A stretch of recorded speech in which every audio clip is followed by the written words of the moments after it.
我冇諗過咧，我嚟到拉薩嘅第一日，我竟然高反咯，跟住咧 ，Hello， 又喺香港嘅機場啦。咁咧，今日咧終於嚟到我期待已久嘅西藏之旅啦。咁我而家就行緊去個 check-in counter 嗰度啊。咁由於咧香港咧就冇直航去呢個西藏啦，咁所以咧我今日咧就會喺昆明嗰度咧就轉機嘅。如果大家同我一樣都係攞香港身份證嘅話咧，而家只能夠咧喺東方航空上面咧買去拉薩嘅機票嘅啫。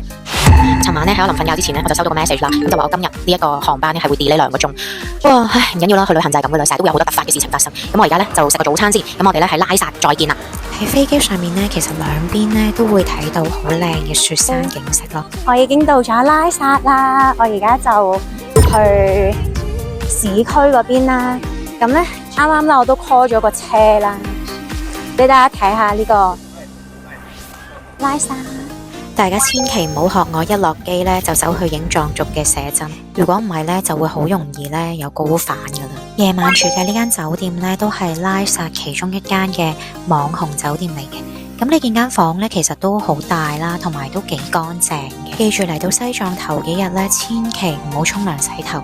我落完個妝咧就準備瞓覺啦。我喺度吸緊氧氣，我好似已經吸咗1個鐘頭咯，因為頭先返到酒店其實都冇乜嘢嘅，但係呢，去到4點幾、5點呢，突然之間個頭極痛咯。